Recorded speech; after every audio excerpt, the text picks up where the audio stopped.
Trump uses victimhood as a means of manipulating and exploiting others. Whenever he fails or is caught in a lie or does something corrupt, he reflexively twists it around and blames others. Not only that, he then claims he is the victim.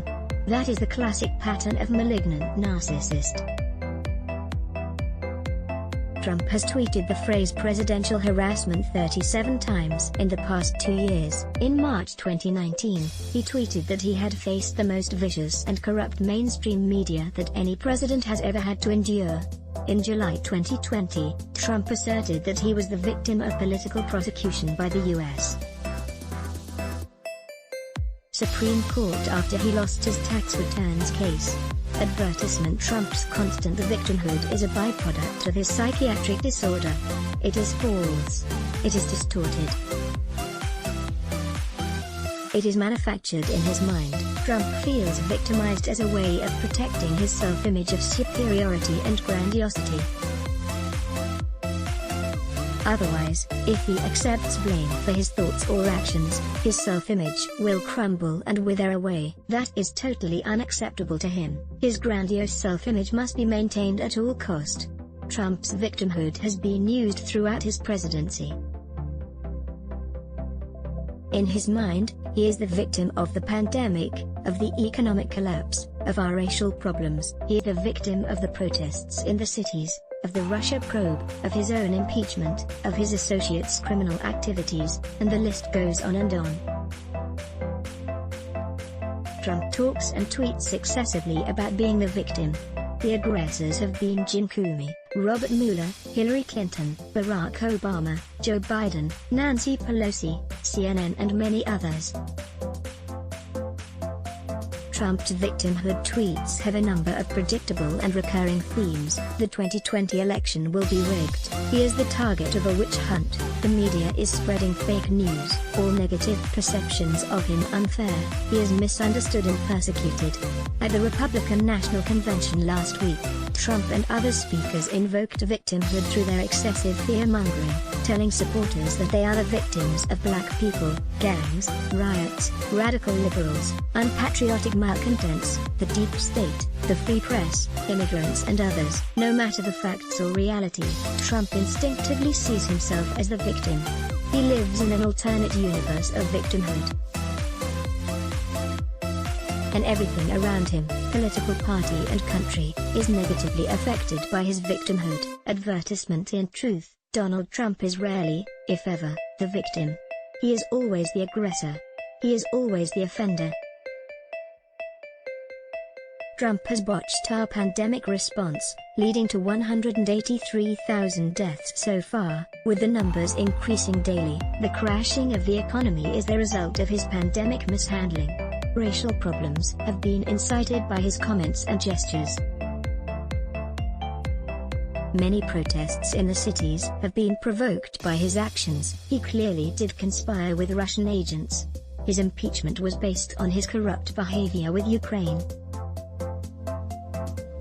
Several of associates and cronies have been convicted of crimes committed with his tacit blessing and under his watch. Consistent with being a malignant narcissist, Trump is using his pathology of victimhood to transform the Republican Party. He is obsessed with convincing his supporters that they are all victims of countervailing forces in the country, and that they must unite together to fend off total anarchy, madness and chaos. Advertisement. Trump is making the Republican Party the party of victimhood. It is now in his image. Victimhood is its collective political belief system. It is central to the Republicans' identity. And their primary belief is that Donald Trump is their supreme leader who can take them to the promised land. They cannot define or describe the promised land, as evidenced by the fact that the party has no platform this year, but they believe that united victimhood will bring them sustained power. What seems clear is that many of Trump's supporters identify with his victimhood persona. People who have felt victimized by government or by society or by economics or by a significant other are prone to ally with Trump. They perceive themselves as having a special and unbreakable bond with a leader who understands them and is like them, victimized and aggrieved. The result is an agenda of shared grievances. Advertisement. The real problem, of course, is that Donald Trump's victimhood is totally false and fake. It is a distortion due to his pathology. It is an upside-down concoction in his mind. In truth, Trump is hostile. He is cruel. He is a bully. He is dark and gloomy. He creates crises. He provokes divisiveness. He has no empathy.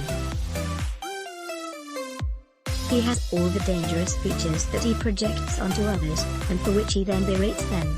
After all, he is a malignant narcissist. Where does this leave his supporters? It leaves them out in the cold. Trump does not give a damn about them. He is so self-absorbed and grandiose that he despises the people who claim victimhood with him.